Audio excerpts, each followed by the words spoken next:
माननीय स्पीकर महोदय, ये जो एक्ट है मोटर व्हीकल एक्ट, ये कॉन्करेंट लिस्ट में है। जो कानून बनाने के अधिकार राज्य सरकार को है उसको स्टेट लिस्ट कहा जाता है, जो भारत सरकार बनाती है उसको सेंट्रल लिस्ट कहा जाता है, और जिसमें स्टेट और सेंट्रल दोनों करते हैं उनको कॉन्करेंट लिस्ट कहा जाता है। तो ये स्टेट गवर्नमेंट के अधिकार में है। मैं पंजाब सरकार को धन्यवाद दूंगा कि उन्होंने पॉजिटिवली प्रयास किया। आसाम सरकार ने भी एक्सीडेंट्स कम किए, पर मैं आपके सामने ये भी जानकारी देना चाहता हूँ कि देश में सबसे ज़्यादा एक्सीडेंट में मरने वालों की संख्या पे नंबर 1 पर है उत्तर प्रदेश, 23,652, टोटल एक्सीडेंट के 13.7%। दूसरे नंबर पर है तमिलनाडु, 18,347, 10.6%। तीसरा है महाराष्ट्र, 15,366, यानी 9%, और मध्य प्रदेश 13,798, यानी 8%। मैं विशेष रूप से इन चारों राज्यों के मुख्यमंत्रियों से, एक से या तो उत्तर प्रदेश के मुख्यमंत्री से मैं भी लखनऊ गया था, मेरी डिटेल बातचीत हुई, उन्होंने इसको सीरियसली लिया है। बाकी भी मुख्यमंत्रियों से बात करके इसके लिए कोशिश करेंगे। सिटी जो है भारत की, जिसमें सबसे ज़्यादा लोगों का डेथ होती है, उसमें पहले नंबर पर दिल्ली है।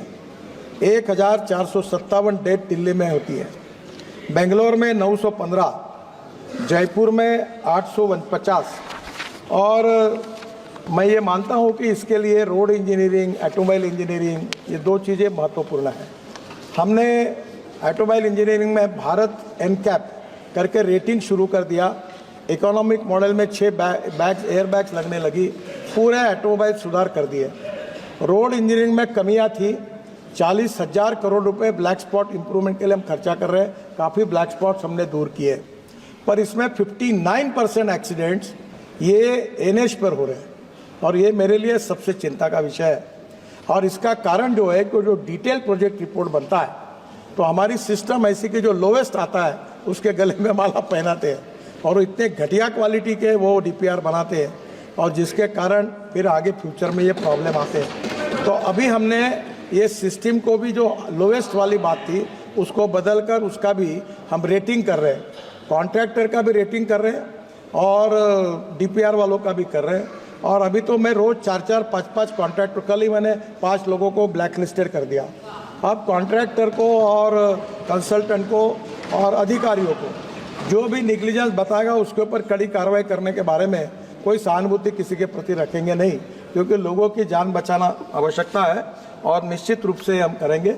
एक इम्पॉर्टेंट चीज़ है कि देश में 18 लाख ड्राइवर्स की कमी है, और ये जो एक्सीडेंट हुए हैं इसमें जिनके पास ड्राइविंग लाइसेंस नहीं था, और जो आजकल क्या बताए अध्यक्ष महोदय, हमारे देश में ट्रेलर और ट्रक पर जो कंडक्टर होता है वो चुपचाप ड्राइविंग सीख के वो चलाना चालू कर देता है।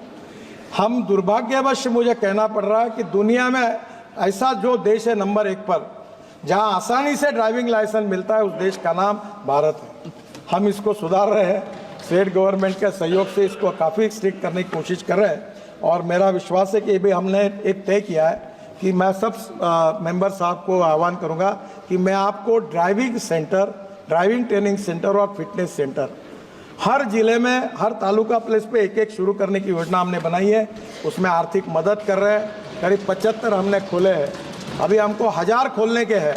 आप आपके कॉन्स्टिट्यूंसी में आप प्रपोजल स्टेट गवर्नमेंट के थ्रू आइए, मेरे पास एक स्कीम लेके जाइए और ट्रेन ड्राइवर बने। विशेष रूप से ट्राइबल एरिया जो है, जो सोशली, इकोनॉमिकली, एजुकेशनली बैकवर्ड है, रूरल एरिया है, जहाँ एम्प्लॉयमेंट नहीं है, वहाँ फिटनेस सेंटर और ड्राइविंग ट्रेनिंग सेंटर का कॉम्बिनेशन हमने किया है। 8 दिन में वो स्कीम को हम डिक्लेयर करेंगे, और आप इसमें आकर ट्रेन ड्राइवर भी तैयार होंगे, और फिटनेस के कारण 15 साल के बाद जो गाड़ियाँ बाद में स्क्रैपिंग करनी है उसकी सुविधा प्राप्त होगी। दोनों में आपके कॉन्स्टिट्यूंसी में इस उपक्रम के लिए आप सहयोग करें, ये भी मैं अनुरोध करता हूँ। श्री गौरव गोगोई जी। हाँ, आपका सप्लीमेंट्री। धन्यवाद मंत्री जी। सर, मैं माननीय मंत्री जी से पूछना चाहता हूं कि जैसे जो विकसित देश हैं, जैसे जापान है, स्वीडन है, ऑस्ट्रेलिया है, तो उन्होंने कि 0 डेथ्स इन रोड एक्सीडेंट्स कोई टाइमलाइन तय कर दी है। क्या हमारी भारत सरकार ने भी कोई टाइमलाइन तय की है कि 0 डेथ्स इन रोड एक्सीडेंट्स में हो? इस कंट्री में सम्माननीय स्पीकर महोदय, मैं उनकी भावना को समझता हूं और मैंने 11 साल हुए इस मिनिस्ट्री में। स्वीडन ने 0 किया है, नो एक्सीडेंट। बहुत से देशों ने रिकॉर्ड किया। मैं जब वर्ल्ड कॉन्फ्रेंस में जाता हूं तो मुंह छुपाता हूं, क्योंकि सबसे गंदा रिकॉर्ड अगर वर्ल्ड में किसी का है तो हमारे देश का है। और मैं आपको बहुत ट्रांसपेरेंट हूँ, इसलिए सीधी बात बता देता हूँ कि मैंने ये कहा था कि 2024 समाप्त होने के पहले 50% डेथ और एक्सीडेंट हम कम करेंगे। कम तो हुए नहीं, उल्टा एक्सीडेंट और बढ़ गए। और ये एक ही सब्जेक्ट है कि जिसमें हमारे डिपार्टमेंट को सफलता नहीं मिली। उसके वेरियस रीजंस हैं। मैं आपको यही बताता हूँ कि जब तक समाज का सहयोग नहीं मिलेगा, ह्यूमन बिहेवियर नहीं बदलेगा, कानून के प्रति सम्मान पैदा नहीं होगा, तब तक ये मुश्किलें हैं। आप सबके सहयोग से पहला तो टारगेट हमारा फेल हो गया और उसको स्वीकार करने में मुझे कोई संकोच नहीं है, क्योंकि सच्चाई है। पर इसके बाद फिर हम तेज़ी से और काम तो लगे आपके सहयोग से। हम निश्चित रूप से आगे कोई टारगेट तो तय नहीं किया, पर कम करने की लगातार कोशिश करते हैं। और मैं इसलिए संवेदनशील हूँ कि मैं एक एक्सीडेंट का भुक्तभोगी हूँ। मैं लीडर ऑफ अपोजिशन था महाराष्ट्र में, विधानमंडल में, और पुलिस प्रोटेक्शन में पुलिस की सायरन वाली कार के साथ मेरे ड्राइवर को कैटरैक्ट था। मेरी पत्नी, मेरा बेटा और बेटी पूरे ट्रक के नीचे चले गए। वो टायर के कारण जो पीछे लटकता है उसके कारण जान बची है। और मैंने 2 साल में हॉस्पिटल में था। तो मैं इसके प्रति तो बहुत ही ज़्यादा संवेदनशील हूँ। पर दुर्भाग्यवश बहुत कोशिश करने के बाद भी जो कम ही है तो हुई नहीं, उल्टी बढ़ी है। ये चिंता का विषय है। आप सबके सहयोग से इस उद्देश्य को पूरा करने की कोशिश करेंगे। धन्यवाद अध्यक्ष महोदय।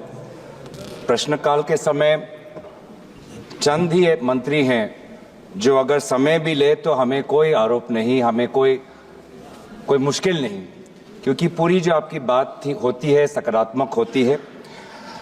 रोड एक्सीडेंट्स के मामले में आपके उत्तर में विवरण है कि असम में लगभग 27,000 एक्सीडेंट्स हुए हैं और ज़्यादातर एक्सीडेंट्स उसी चीज़ के कारण हुआ जिसमें आपने अपने खुद का उदाहरण दिया कि ये ट्रक ओवरलोड होके आते हैं, बड़ी स्पीड में जाते हैं और रात के समय जब फॉग, और विशेष रूप से अब जो फॉगी कंडीशंस होते हैं शीतकालीन समय में, वो रात के या सुबह के 1 बजे 4 बजे जब जाते हैं, तो क्या आपकी मंत्रालय क्या कर सकते हैं इस संदर्भ में? क्या जो लाइटिंग के संदर्भ में क्या हाईवे कॉन्ट्रैक्टर्स अलग अलग जगह पे लाइटिंग डाल सकते हैं? क्या अलग अलग जगह पर लॉ एंड ऑर्डर कॉन्करेंट है क्या, लेकिन क्या आप सीसीटीवी कैमरा लगा सकते हैं ताकि जानकारी पुलिस तक पहुंचे, डेटा आपके पास रहे और जानकारी पुलिस तक पहुंचे ताकि जो भी ट्रक ओवर स्पीड कर रहा हो उसको हम पहले ही रोक ले? क्या इस प्रकार की कोई सकारात्मक सोच? और सर, एक और कारण मेरे क्षेत्र में ये है और आपको भी पता है कि जोरहाट के लोकसभा क्षेत्र में वो कितने साल हो गए, कितने कॉन्ट्रैक्टर चेंज हो गए, लेकिन वो NH-37 हमारा संपूर्ण नहीं है। बहुत खराब वहाँ पे डिज़ाइन है, जिसके कारण ट्रक्स और ये लाइटिंग के कारण बहुत ही वहाँ पे एक्सीडेंट्स हो रहे हैं। तो जोरहाट में क्या आप डेडलाइन, क्या आपकी मंत्रालय अभी कोई डेडलाइन दे पाएंगे कि वहाँ का हाईवे का काम कब संपूर्ण हो जाएगा? धन्यवाद सर। अन्य स्पीकर महोदय, दिक्कत यह है कि रोड पर ट्रक खड़ा करते हैं हमारे NH के ऊपर। मैं बोलता हूँ उसके ऊपर कार्रवाई करो, तो कार्रवाई करने का अधिकार लॉ एंड ऑर्डर राज्य सरकार का होता है। अभी हमने इससे तंग आकर एक नया टेक्नोलॉजी करके नियम लगाया कि अब ऑटोमेटिक एक्सल जो है उसमें वेट मैनेजमेंट सिस्टम हमने तैयार की है और ट्रक के ऊपर लिख के आएगा कि वजन कितना डाला हुआ है, ताकि आप इतने लोगों पर, मैं बोल नहीं सकता आपको इसमें क्या क्या होता है। तो इसलिए मुझे लगता है कि ये भी होगा। और जोरहाट झांझी, ये आपका विषय है। मैं भी इसकी 10-12 मीटिंगें ले चुका हूँ। चीफ मिनिस्टर भी परसों आए, वो भी कह रहे थे। अब लगभग फरवरी 2025 तक ये काम पूरा होगा और अब नया कॉन्ट्रैक्टर ने दिया है और अब काम गति से चल रहा है, पर फरवरी 2025 को वो पूरा होगा। और ये जो कैमरे हैं ये हमने लगाए हैं और अभी हमने किया है कि हमारे पास खाली जगह पड़ी थी, तो हमने एक हम सफ़र करके योजना चालू की है, जहाँ पेट्रोल, डीजल, गैस स्टेशन होगा और वहीं बाजू में एक छोटा रेस्टोरेंट, ढाबा भी होगा और कम से कम 10 ट्रक और 15-20 कार का पार्किंग होगा, और वो छोटे जगह पर एक वॉशरूम टॉयलेट्स भी होंगे और उसमें ट्रक वगैरह अंदर जाके जाएंगे। जो रोड पर पार्किंग करते हैं ये एक प्रॉब्लम। दूसरा प्रॉब्लम हाई स्पीड, ये प्रॉब्लम नहीं है, पूरे वर्ल्ड में हाई स्पीड चलती है। प्रॉब्लम वो है हाई स्पीड नहीं करना चाहिए, उसमें दो मत है, पर प्रॉब्लम लेन डिसिप्लिन का है। और लेन डिसिप्लिन में ये इधर से उधर ट्रक वाला लेन बदलता है और स्कूटर वाले उसके अंदर घुसते हैं, तो वो नीचे में गाड़ी और स्कूटर वाले उसमें जाते हैं। तो लेन डिसिप्लिन का पालन करना, इसके लिए अभी कुछ जगह कैमरे शहरों में लगे हैं, फाइन भी लगने लगे हैं बहुत। मुझे भी फाइन लगा, 2 बार भरना पड़ा मेरे कार को मुंबई में। तो ये अभी वो कैमरा में आता है, अब लोग उसकी भी तकरार कर रहे हैं। तो प्रॉब्लम ये है कि ये जितना इंटेलिजेंट ट्रैफिक सिस्टम है वो करेंगे, और उसके साथ साथ मन में ह्यूमन बिहेवियर जब तक नहीं बदलेगा। अब पूरे फिल्म स्टार अमिताभ बच्चन हर साल अभी कार्यक्रम है, सबकी मदद कर रहे हैं, क्रिकेटर की मदद ले रहे हैं, सेलिब्रिटीज को ले रहे हैं, स्कूल में कार्यक्रम कर रहे हैं। मैं आपको आह्वान करता हूं कि आपके एरिया में स्कूल के बड़े बड़े कार्यक्रम करिए, हमारे डिपार्टमेंट आपको सहयोग करेगा, एजुकेशन इंस्टीट्यूशन, यूनिवर्सिटीज़, ताकि हम रूल्स ऑफ द रोड के बारे में हम लोग उसका पालन करेंगे, वायोलेशन नहीं करेंगे। अब मेरे सामने एक लाइट सिग्नल लगने के बाद गाड़ी घुस जाती बीच में, वो आई और दूसरे ने डैश मार, मैंने आंखों से देखा। इतनी जल्दी क्यों करते हो? रेड सिग्नल लगा तो रुक जाओ ना। ये